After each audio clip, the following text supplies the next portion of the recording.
Hola, ¿qué tal? Mi nombre es Alejandro González. Les doy la más cordial bienvenida a la emisión del día de hoy del programa Ciudad Salud. Como ustedes saben, Ciudad Salud es el programa en donde convocamos a los especialistas del estado de Michoacán a que nos hagan favor de compartir sus conocimientos en cada una de las áreas de las especializaciones de la medicina. El día de hoy nos toca de nueva cuenta contar con la presencia del doctor José Jaime Gutiérrez, médico internista, especialista también en terapia intensiva, que nos va a compartir sus conocimientos acerca de un tema muy importante que es la sindemia.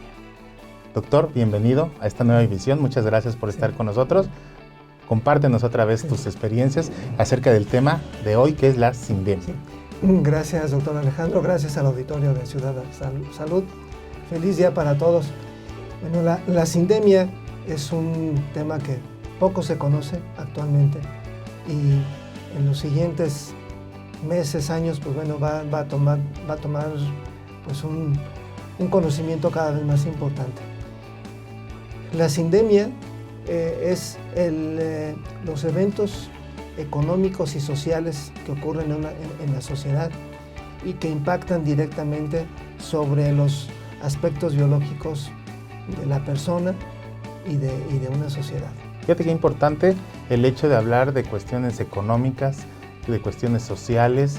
Seguramente no lo quisiste mencionar tal cual, pero la inseguridad, el estrés, la contaminación, va a tener una repercusión directa primero en las enfermedades, en los enfermos y también en las terapéuticas. Tiene una combinación directa y repercusiones que la estamos viendo día a día.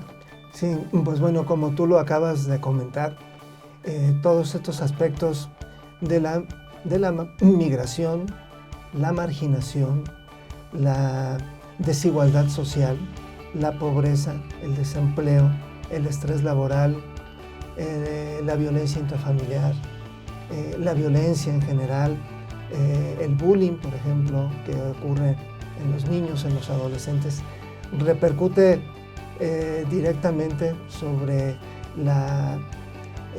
la salud, o no solamente de un individuo, sino de la salud de una comunidad o de una sociedad. Será también relacionado directamente pues, el nivel socioeconómico. Vemos que las personas que tienen una condición, que tienen menos preocupaciones desde ese punto de vista, seguramente responden mejor a las terapéuticas. Sí, bueno, esto es muy marcado. Hay un estudio muy interesante en el Reino Unido donde pues bueno, comparan la gente de un nivel socioeconómico mayor y la gente que vive en pobreza. Y bueno, es contundente ese estudio donde pues la gente de mejores ingresos económicos pues vive más, vive mejor y bueno, tiene menos enfermedades. En cambio, por el otro lado, pues, la gente que vive en pobreza, ¿sí? Tiene más enfermedades, vive menos y vive menos con una calidad de vida. Bueno, pero yo creo que hay cosas que podemos tener control, otras cosas que no podemos tener control. Definitivamente, pues el entorno puede llegar a ser complicado. Yo creo que aquí lo que debe de entender nuestro auditorio es de que ellos pueden contribuir y lo que esté dentro de sus posibilidades, saber que va a ayudar al control o al mejor manejo de las enfermedades. Lo que ellos están viviendo va a afectar directamente.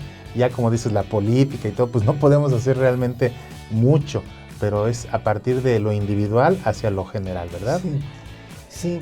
Voy a poner un ejemplo que puede resultar interesante. En las zonas marginadas de las grandes ciudades,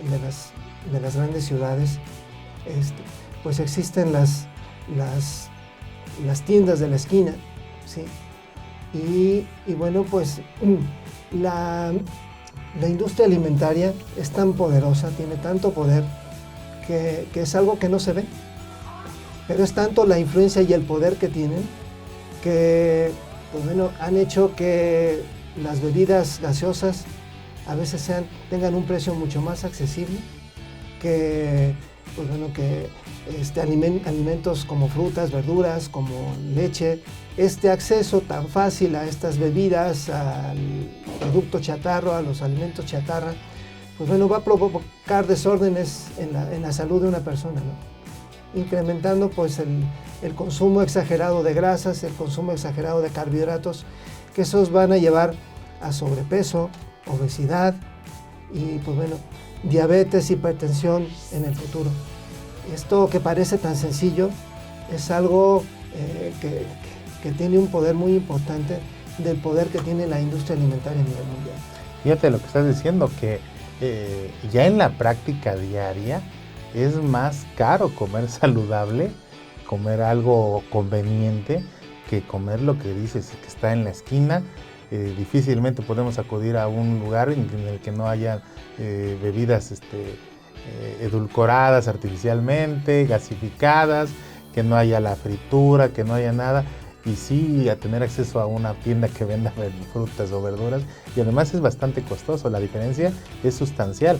Entonces vemos que la gente con menores recursos tiene más complicaciones para tener acceso a estos alimentos sanos, y algo que no tendría que tener, podría pensarse que no tiene relación, pero sí, la economía va a afectar directamente en la salud. Estamos hablando de prácticas, de conductas y de condiciones del entorno que nos van a afectar y nos van a enfermar más. Otro ejemplo, por ejemplo, son los migrantes. Dejan sus lugares de origen y bueno, tienen que emigrar generalmente pues a los Estados Unidos. Está demostrado que ellos tienen más riesgo de tener enfermedades cardiovasculares, tienen más riesgo de tener enfermedades cardíacas, ¿sí? Tienen más riesgo de tener enfermedades como depresión, esquizofrenia, y enfermedades como la diabetes se duplican con el solo hecho de emigrar. Y eso, pues bueno, no es un tema que lo puedes tratar individualmente, sino tienes que ver todo el entorno para evitar y prevenir este tipo de enfermedades que implican una complejidad importante. Qué interesante. Vamos a un corte y regresamos. Estamos en Ciudad Salud. Volvemos después del corte.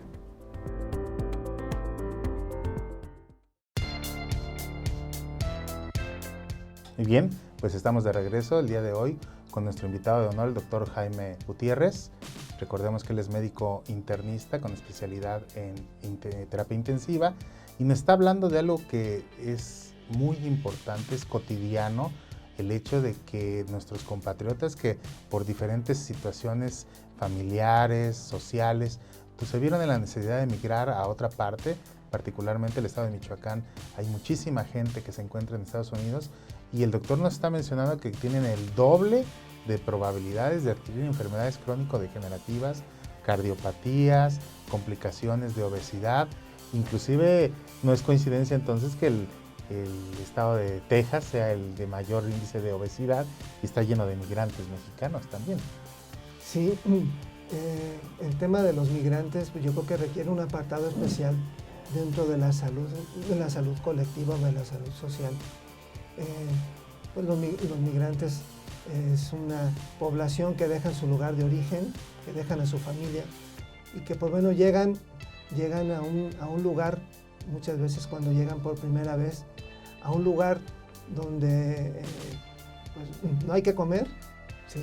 Donde llegan a un lugar incluso en peores condiciones que las que vivían en su lugar de origen, sufren violencia, sufren discriminación, sufren racismo, persecución y una explotación también, porque pues, muchas veces no les basta con trabajar un solo turno, tienen que trabajar 2 o más turnos y pues bueno, todo esto conlleva un estrés y este estrés pues lleva a todo esto que acabamos de comentar y una alta incidencia de depresión, ¿sí?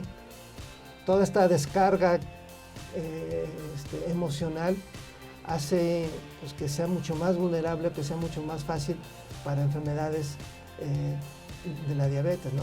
La diabetes te lleva a una depresión, ¿sí? Pero la depresión también te puede llevar a una diabetes, ¿no? A este tipo de enfermedades. y yo creo que es una oportunidad para poder conocer mejor cuál es la salud y las condiciones de salud y las condiciones que pueden tener este tipo de población como son los migrantes, para ofrecerles pues un futuro más digno. Sí, en este caso, pues sabemos que esta gente, pues nadie emigra por gusto, sino realmente es una necesidad, y que ahora conociendo estos datos, que sepan que deben de tomar, si ya no fue posible mantenerse en su lugar natural o de nacimiento, de residencia, pues que tengan precaución. Los familiares que estén en el extranjero, pues que sepan que van a tener mayor probabilidad de adquirir enfermedades. No importa que tengan pues mejor casa o mejor alimentación por pensar que están en un nivel socioeconómico diferente, su cuerpo lo va a expresar de esta manera.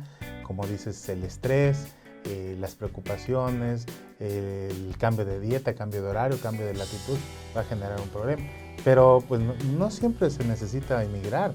El día a día nos afecta. ¿Cómo afectaría o cuáles serían las características de estos pacientes de esta condición?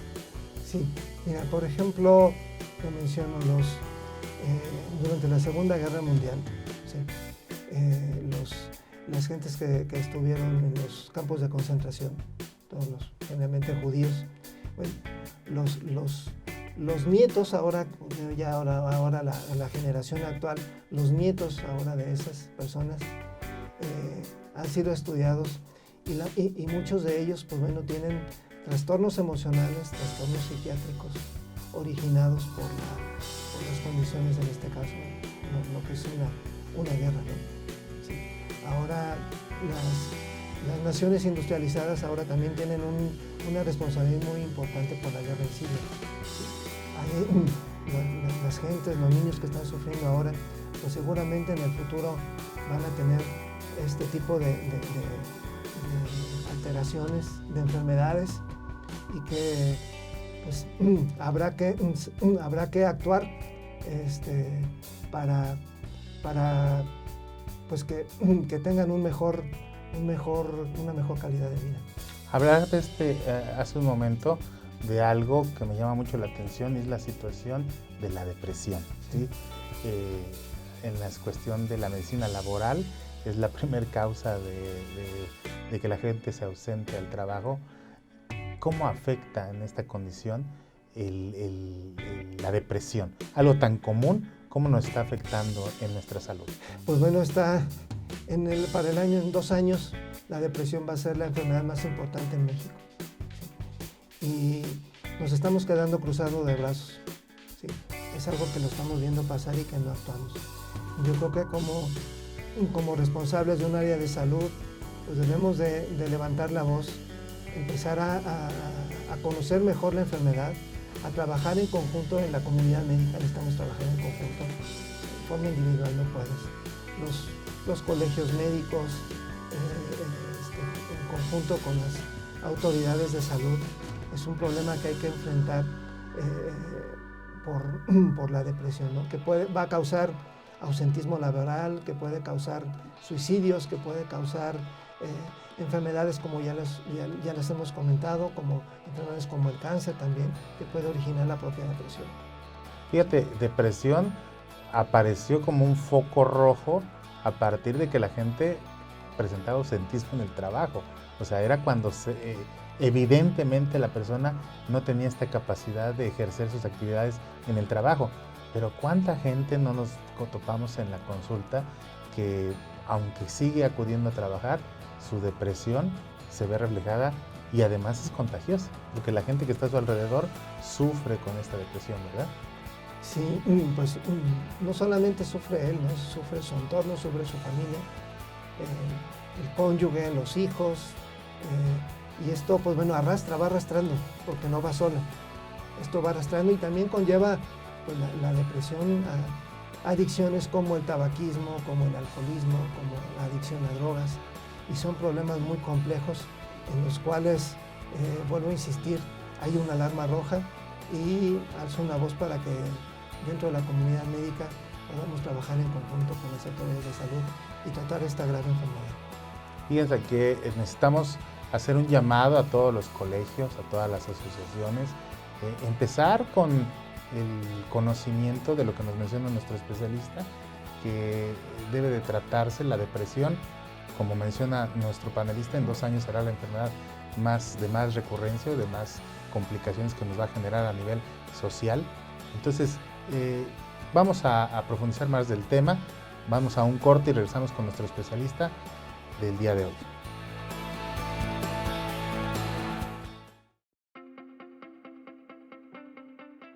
Muy bien, pues estamos de regreso con nuestro especialista del día de hoy, el doctor Jaime Gutiérrez, con el tema de sindemia, una palabra que generalmente no se habla mucho. El doctor nos mencionaba acerca de las condiciones generales que pueden predisponer a esta condición. Nos hablaba de la condición de la depresión, pero ¿qué otras enfermedades son las más comunes o más representativas que se van a manifestar por esta problemática? Quiero comentar que en Argentina, los médicos argentinos están trabajando muy bien en el aspecto de sindemia. Argentina es un país muy parecido a México y con los mismos problemas sociales, pero hay gente muy interesada y médicos que se están metiendo de fondo. Y yo lo que diría primero es que los médicos primero debemos entender qué es la sindemia para poder entender este problema. Y segundo, que muchas veces los médicos atendemos los problemas físicos y probablemente psicológicos o psíquicos de una persona, pero va más allá. También los aspectos económicos, los aspectos sociales son muy importantes que los empecemos a tomar en cuenta para poder transformar una familia. El poder en conjunto con las autoridades llevar y cumplir las mejores políticas para evitar el desempleo, para disminuir la desigualdad social, buscando una cohesión social mejor, disminuir la violencia, por ejemplo, en las escuelas, que eso a los niños les genera un impacto psicológico muy fuerte, muy grave, que le va a llevar a enfermedades en el futuro. El hecho de que las empresas tengan mejores políticas dentro de ellas para que el trabajador trabaje feliz y viva feliz, y no que viva bajo ese estrés laboral muy importante, y que ese estrés, pues bueno, finalmente lo va a llevar a su hogar, y en el hogar pues va a desatar violencia, va a desatar una mala armonía familiar, y que eso conlleva enfermedades. La sindemia es muy compleja, pero es muy importante empezar a tomar la pauta y pues bueno, impulsar muchas veces las políticas que tiene el Estado. Muchas veces esas políticas son muy buenas, y que lograr que se lleven a cabo mejor a través de tanto de la práctica de salud pública como la práctica de salud en forma privada. Fíjate que esto es muy importante mencionarlo, porque la mayoría de las personas que nos dedicamos a la medicina, a las especialidades médicas, todos tuvimos que tener una formación pública, es parte del proceso. Sí. Y hasta el día de hoy no se tiene una conciencia real de este impacto. Nosotros, el sistema educativo en la medicina siempre es bajo estrés, sí, bajo condiciones extremas, y eso va a tener repercusiones. Si el doctor no se encuentra en buenas condiciones, tampoco va a generar esa tranquilidad, esa armonía, esa paz que requieren los pacientes para ser tratados. Los programas sociales, los programas políticos, pues van mucho más allá de un solo individuo. Pero si lo que corresponde a cada uno de nosotros, los que tenemos ya la fortuna de trabajar en la práctica privada, los que trabajan en la práctica pública, primero hay que conocer esto. Si no lo conocemos, difícilmente lo vamos a poner en práctica. Y las evidencias científicas que tú nos haces favor de traernos nos dan la pauta de que es algo real y cotidiano, que el entorno del paciente va a ser directamente relacionado con la respuesta de la terapéutica. Sí, es correcto. Y bueno, tan fácil de mencionar, ¿no? Y es algo que se conoce, que hay lugares en nuestro estado donde no hay médicos, ¿no? Y donde no hay médicos, pues bueno, por la falta de seguridad. Pues imagina esas comunidades cómo viven, ¿sí? ¿Qué salud van a tener y qué salud van a tener esos niños en el futuro o esa familia? Entonces, es un foco rojo por lo que pasa, pero también un foco rojo para la atención a esas familias que están olvidadas y que las hemos olvidado. Sí, la idea, inclusive nuestro productor nos hizo favor de escoger el nombre de Ciudad Salud porque nuestra ciudad de Morelia es una concentración de los especialistas de todo el estado y de toda la república, pero las zonas rurales muchas veces se encuentran, como dices, en la ausencia total, y estas también son condiciones de estrés, unas condiciones que la gente se acostumbra a vivir con la ausencia de un médico. Y también los médicos pues no van a querer transportar a esos lugares en los que su seguridad y su integridad están en juego, claro, ¿verdad? Claro, eso es muy importante, pero algo hay que hacer. No podemos quedarnos con los brazos cruzados y bueno, tenemos que favorecer esa cohesión social, disminuir la desigualdad, esa brecha entre ricos y pobres, ofrecer mejores empleos, tratar mejor a la gente, entenderla mejor y pues bueno, como médicos, pues no solamente tratar la enfermedad, sino tratar de entender mejor el ente, el ser, el fondo que tiene ese individuo, esa familia, para tratar de transmitir o tratar de influir, modificar ese entorno. Y entonces creo que ese grano de arena que cada médico podamos hacer con nuestros pacientes puede rendir frutos muy importantes en los siguientes años. Profundizando de esto, en algún momento alguno de los residentes me decía que ya iba a terminar su servicio social y no pude quedarme callado y le dije, el servicio social en el área médica es continuo y permanente.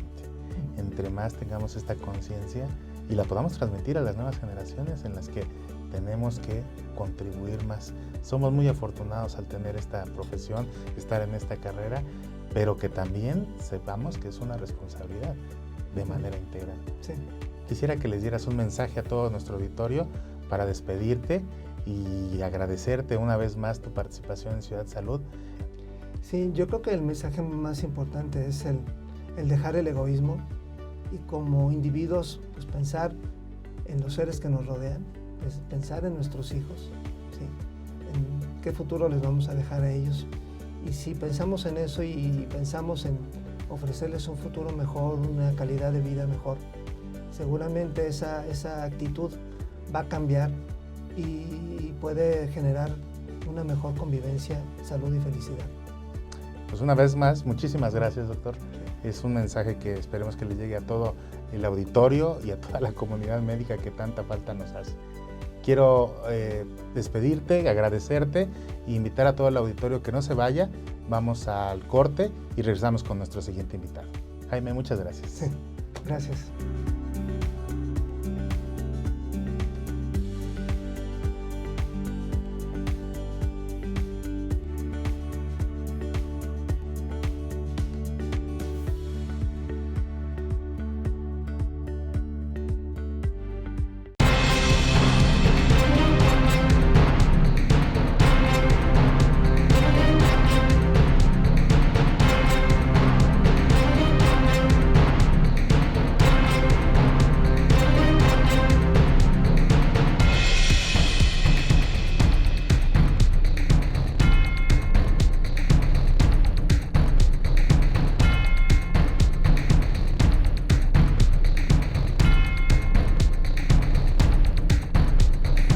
Bien, pues estamos de regreso en este su programa Ciudad Salud.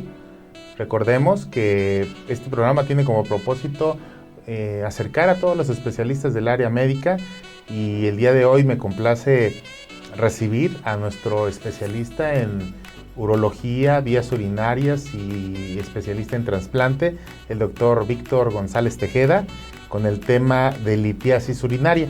Bienvenido, Víctor, otra vez estás por aquí. ¿Qué tal, Alejandro? Pues muchas gracias por haberme invitado y bueno, nuevamente Muy bien, vamos a aprovecharte lo más que se pueda el día de hoy. Recordemos que tu especialidad es la urología y todo lo que se refiera a vías urinarias. Eres especialista en trasplante y hoy nos vas a hablar de un tema pues que es muy común, que te enfrentas todos los días y que seguramente mucha gente del auditorio está padeciendo de esto y no sabe exactamente qué es la litiasis urinaria. Sí, bueno, pues la litiasis urinaria es la formación de cálculos que se generan por exceso de minerales o de metabolismo de las proteínas, como es el ácido úrico, o algunos suplementos dietéticos como el exceso de vitamina C, vitamina D, y bueno, la L-carnitina, la vitamina E también. Y esto sucede porque la gente deja de tomar agua como tal de manera adecuada, y entonces hay una saturación en la sangre y se empieza a eliminar en el riñón, y entonces ahí es donde se empiezan a formar. Y bueno, es una enfermedad que es muy común porque se refiere que cuando menos el 10% de la población va a presentar litiasis urinaria. Sí, estas son las famosas piedras en los riñones. Ese es el nombre que normalmente la gente lo tiene, pero como el día de hoy nos vas a explicar más a profundidad, es mucho más complejo que estas piedras. Tiene mucha relación con la dieta, eso es lo que me estás diciendo. Sí, claro, y bueno, el litiasis renal o piedras en los riñones cuando se van a generar y se van a presentar en ese sitio.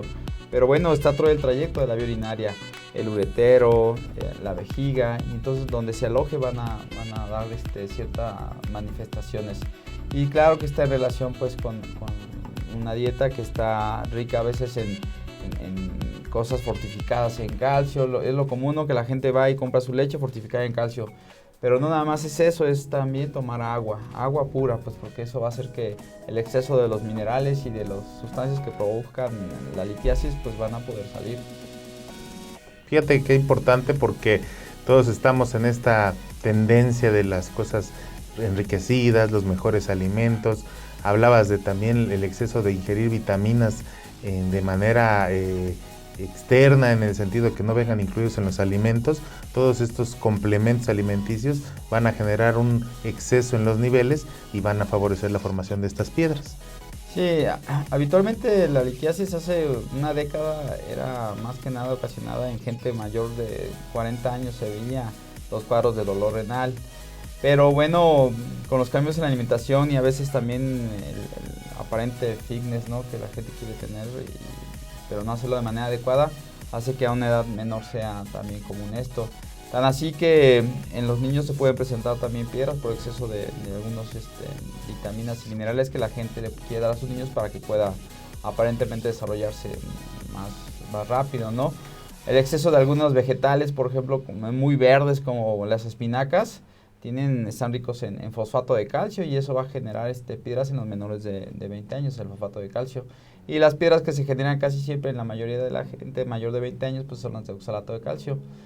Y bueno, pues eso se da por la leche, los derivados de la leche. Recordar que un alimento muy tradicional aquí en México, que es la tortilla, pues está adicionada, fortificada con calcio, ¿no? Sí, la nixtamalización. Exacto, para tener no tener déficit de eso, pues, y cuando menos la gente que no pueda tener tomar leche precisamente en la tortilla pueda tener ese tipo de calcio que es similar. Entonces aquí hay que tomar en consideración que de por sí la dieta del mexicano, por la presencia del consumo de tortilla, se considera que está cubierta esa necesidad de calcio. Y sí, antes que no teníamos acceso a vitaminas, a complementos alimenticios, de manera artificial tomar esto, pues no se presentaba a tan edades tan avanzadas. ¿Qué otro factor puede provocar que se incremente, como lo mencionabas, en esta época, mucho más que hace 20 años, la presencia de cálculos en las vías urinarias? Pues eso precisamente, la gente sigue tomando mucha agua mineralizada, ¿no?, que trae electrolitos que se van a juntar y a precipitar en el riñón. El agua como tal no la tomamos. La gente está habituada a tomar, no sé, menos de 1 litro de agua como tal al día, y los requerimientos, sobre todo en las épocas de calores, pues pueden llegar a ser de 2 o 3 litros, ¿no? Entonces, solamente se ocupa que en un momento de una ingesta muy rica de alimentos que contengan estas sustancias que van a precipitarse para formar piedras, la gente no tome agua en los siguientes días, y entonces ya se forma un núcleo, una matriz, que se va a depositar ahí en los sistemas de eliminación de orina, y de allí pues entonces poco a poco el tiempo va a ir haciendo que vayan creciendo. Entonces, y a veces la gente no ubica y dice, bueno, realmente yo sí tomo agua de manera adecuada, ¿no? Pero bueno, hubo un día en que a lo mejor la saturación de esas sustancias era mayor y debía tomar más agua, y bueno, por eso recomendamos a veces que la gente, cuando tenga un alimento rico en estos precipitantes, pues tenga una ingesta mayor de agua. Claro, las tortillas deben de tomarse un mínimo de, bueno, hasta un máximo de 4 al día, pero la gente habitualmente no se come 4, se come 4 en una sentada, ¿no? Y en la comida se come 8, ¿no? Entonces aquí hay que ver que también va a ir directamente relacionado la dieta o la cantidad de minerales que vas a tomar con la cantidad de agua que debes de necesitar para eliminar todos esos minerales. Y aparte, a cierta edad, pues la gente, tanto los hombres y las mujeres, después de los 40 años, con el riesgo de me duelen los huesos, y ya solamente se automedican pues suplementos de calcio, vitamina D, y todo eso va generando pues riesgo pues de hacer piedras, no nada más en los riñones, sino en otros sistemas también, como en el digestivo, en la vesícula. Sí, porque aquí debemos de reconocer que todos los conductos de glándulas que tienen esta función de eliminar los minerales también pueden formarse esto. Te lo digo porque en mi área los cialolitos, que son las piedras en los conductos salivales, en las glándulas salivales, también son muy frecuentes y tienen relación también con lo que estás mencionando. Entonces hay que tener en cuenta que estos cambios en los hábitos nos van a propiciar esto. Entonces la dieta y combinado con algunos factores locales. Sé que vas a mencionar algo de esto. Sí, bueno, la deshidratación, al final de cuentas, la gente, si no mantiene su estado de hidratación adecuado, pues esto va a generar la formación de estas piedras. Una alimentación obviamente rica en proteínas. La gente está acostumbrada a comer en demasía, ¿no? Por ejemplo, no se va y se come 2 tacos, se come 8 tacos, ¿no? Y todo eso va generando. Como siempre lo mencionamos. El dietético es lo más importante, sí. Como siempre lo mencionamos, debemos de tener un conocimiento y un equilibrio en nuestra alimentación. Esta es otra de las complicaciones que podemos tener. Vamos a un corte y regresamos. Litiasis urinaria con el doctor Víctor González Tejeda.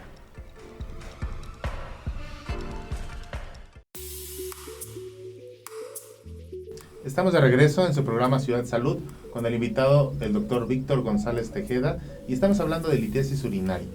Queremos saber acerca de los síntomas. ¿Cuáles son los principales síntomas que van a presentar los pacientes una vez que se presenta esta condición? Sí, bueno, puede ser algo muy sencillo, como nada más cambios en la manera de orinar, que ya sea una orina un poco más turbia, o cambios de color, un color rojizo, café, un poco negruzco, o realmente ser muy dramáticos, como levantarse en la noche, en la madrugada, como habitualmente es, y presentar un dolor típico en el riñón que se llama cólico nefrítico.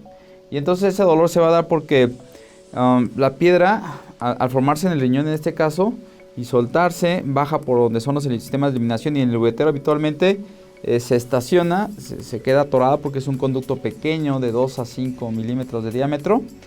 Y entonces eso va a hacer dilatación de lo que es la cápsula del riñón y del uretero. Entonces esa dilatación de esa membrana, que es una membrana delgada que únicamente recubre la parte exterior del riñón, va a generar un dolor pero realmente increíble.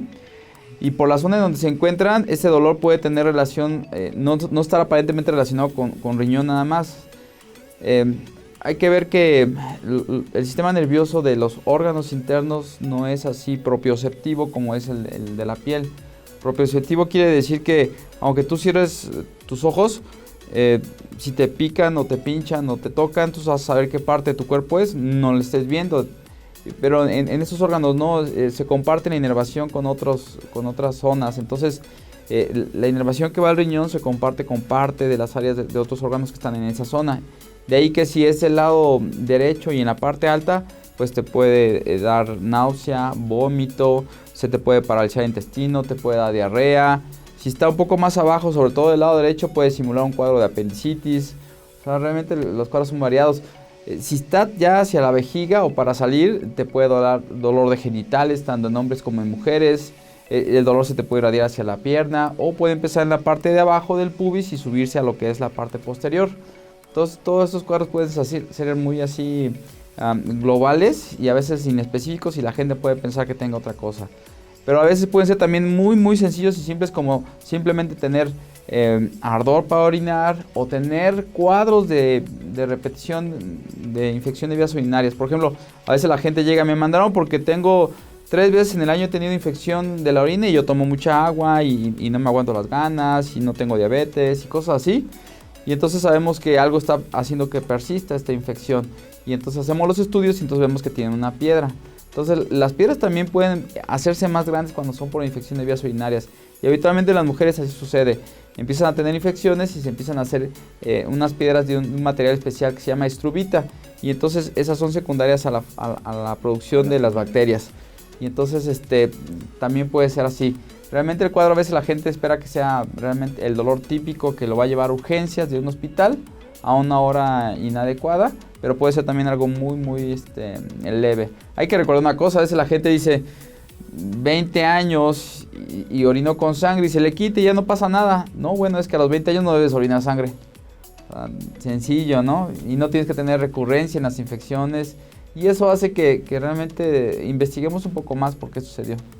Sí, esto es muy importante. Mira, yo te voy a platicar que yo ya tuve un cuadro de estos y verdaderamente es lo más doloroso que se puede experimentar la presencia de uno de estos cálculos, ¿no? El asunto de esto es de que tenemos que tener mucha atención a los signos iniciales y que esos, independientemente, ya lo mencionaste, de la dieta o otros factores que pueden determinarse, cualquier cambio en la orina, en la intensidad, en la frecuencia, en el color, en el olor, deben de ser alarmas suficientes para que acudan con el especialista y determinen cuál es el problema, porque cuando duele no sabes ni lo que te duele, o sea, el dolor es irradiado, no lo puedes determinar y generalmente ni los analgésicos te alcanzan a aliviar esta molestia. Sí, así puede ser, realmente puede ser un dolor realmente el mayor y realmente la gente que ha tenido otro tipo de dolores o por ejemplo las mujeres que han embarazado y han tenido partos natural por la vía que no es de cirugía, ellas sí refieren que ha sido más intenso el dolor de un cólico del riñón a tener las contracciones de su parto como tal. Entonces, claro, a veces que la gente también llega a sentir una molestia y orina la piedrita y dice, bueno, yo oriné una piedra y ya no tengo nada. Orinaste una, no sabes que tengas más, ¿no? Entonces sí tienes que ir a hacer estudios para realmente visualizar que no vaya a pasarte nuevamente eso. ¿Qué estudios son los que te pueden ser de ayuda o determinantes para saber si tienes piedras en las vías urinarias? Obvio que el primer estudio que se realiza a una persona con un cuadro aparente de dolor en la vía urinaria es un examen general de orina, porque ahí nos vamos a dar cuenta si efectivamente hay células inflamatorias, si hay sangre a nivel microscópico y exceso de minerales, producción de ciertas células de descamación que nos vaya a decir que efectivamente tienes un proceso local allí. Y lo que se hace habitualmente, ya la tecnología nos da la facilidad de que tengamos estudios de ultrasonido a cualquier hora, y el estudio de ultrasonido va a ser un estudio muy efectivo para determinar que no tengas una dilatación de lo que es tu riñón o para visualizar precisamente lo que es la piedra, ya sea en la vejiga o en el riñón. Ahora el ultrasonido no puede detectar todo y son piedras muy pequeñas o en un trayecto en el cual la vía urinaria pasa dentro de tu cuerpo, que es el uretero. En ese segmento no va a identificarlos el ultrasonido. Pero si el examen general de orina indica que efectivamente no tienes datos de apendicitis, sino tienes datos de un problema en la vía urinaria, pues entonces tendremos que hacer una tomografía y en ese estudio ya sí se podrá ver. También es cierto que, bueno, a veces las piedras grandes son las que menos molestias dan y las que dan las mayores molestias son las piedras que son muy pequeñas. Y suponemos siempre que, el 85% de las piedras van a ser de un derivado del calcio.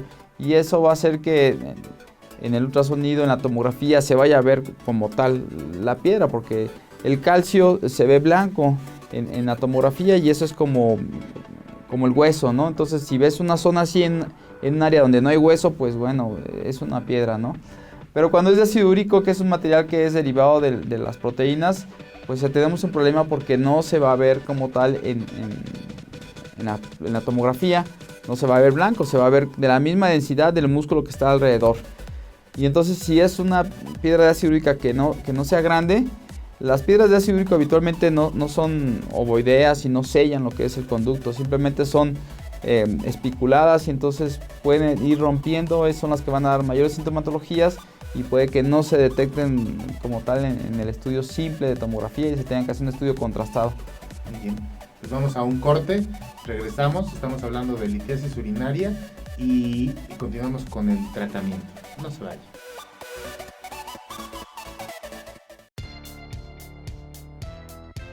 Continuamos en Ciudad Salud con nuestro invitado, el doctor Víctor González Tejeda, especialista en urología y medicina de trasplante.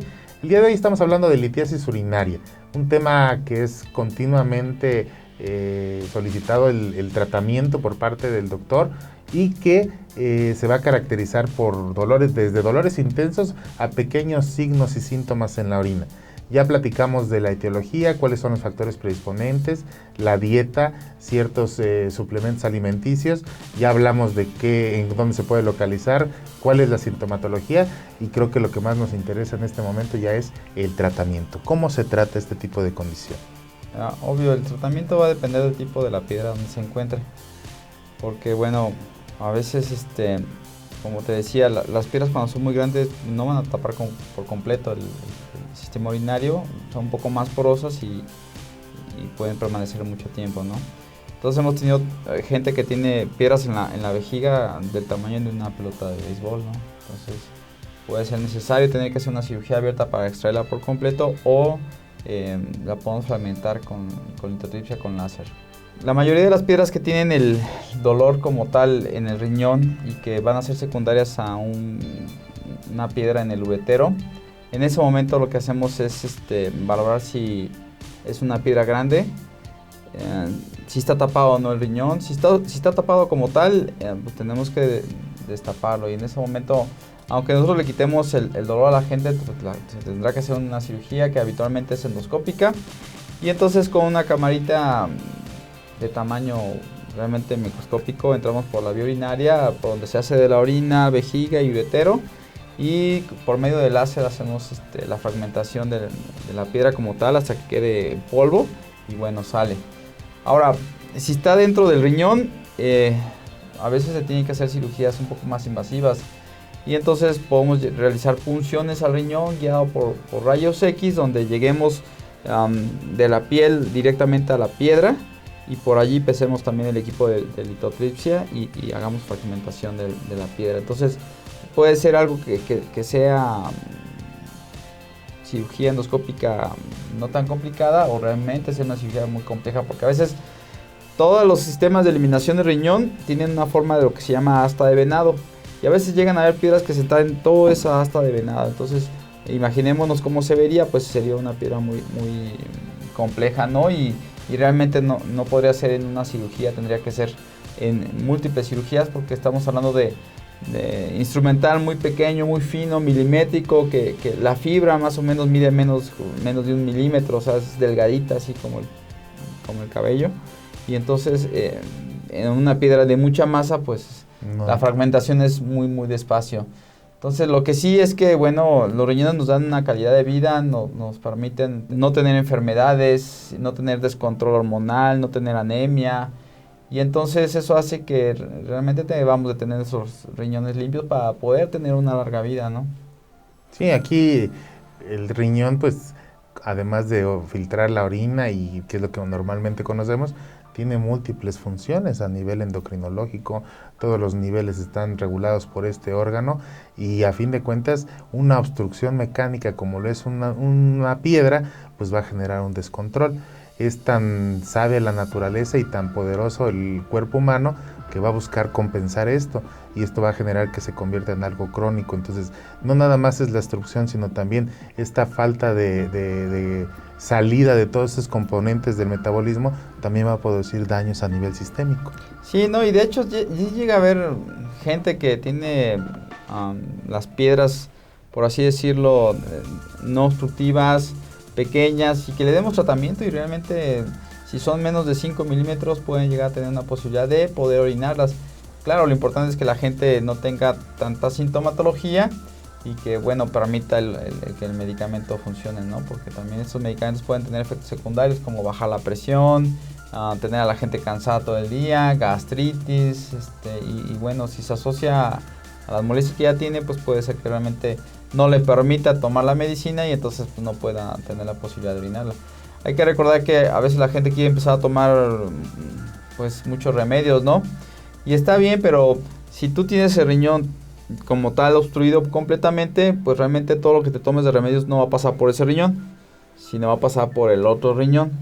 El otro es el que va a filtrar y el otro es el que vas a limpiar. Pero si tú la obstrucción la tienes parcial y si sigue produciéndose orina en ese riñón y no está lastimado, bueno, y no tienes dolor, se te puede dar la oportunidad con algunos medicamentos y bueno, ya si quieres tomar también tus remedios, pues ver si te funciona, ¿no? Pero lo que sí hay que tener estudios de control posterior a 1 o 2 semanas para efectivamente corroborar que no tengas, porque puede llegar el caso de que por haber tanto efecto negativo de dolor en el riñón, se bloquea el nervio, la sensación, y entonces la gente diga, pues ya ni me duele, ya ni regreso con el doctor, yo me siento como si nada. Y después de 5 años resulta que empezó otra vez ese dolor, empezó a tener temperatura y el riñón ya lo perdió, ¿no? Ya se tapó y dejó de producir orina y ya vienen las complicaciones. Hay que corroborar que efectivamente ya no se tenga ningún rastro de litiasis, de piedras. Pues qué interesante el programa de hoy porque, como dices, aproximadamente el 10% de la población está presentando esta condición y muchas veces ni siquiera lo sabe. Quiero pedirte que nos des tus conclusiones. Estamos por terminar el programa y sí me gustaría que todo el auditorio escuchara de viva voz del especialista cómo podemos evitar complicaciones por la presencia de este tipo de condición. Claro, como de todos modos, a final de cuentas pueden haber situaciones congénitas que puedan predisponer esto, mucho es de la dieta. Entonces, habitualmente lo que recomendamos es no tomar mucha agua mineral, no tomar mucho refresco, limitar el consumo de tortillas a 4 o 5 al día. Y bueno, cuando se tenga una comida muy copiosa en la cual haya exceso de vegetales que sean verdes, que van a tener el fosfato de calcio como la espinaca, y que eso lo acompañemos, porque habitualmente es la ensalada de espinacas y es la carne, entonces eso va a elevar los niveles de ácido úrico, entonces se aumenta la ingesta de líquidos en los días posteriores para que la saturación que tenga nuestro cuerpo pueda ser eliminada. Muy bien, pues estamos contentos de volver a compartir contigo en este escenario y la posibilidad de que todas las personas, si tienen preguntas, que tengan alguna duda, se puedan acercar a todos los integrantes de esta producción, a nuestros invitados. Ellos siempre están en la mejor disposición de resolver sus dudas. Recordemos que tenemos los canales de comunicación, las redes sociales, Twitter, Facebook, el canal de YouTube, donde ustedes pueden reproducir sus programas. Y yo quiero agradecerte, Víctor, una vez más que estés con nosotros en tu programa. No, gracias, que me alegres por invitarme. Nos vemos en la próxima emisión de su programa Ciudad Salud.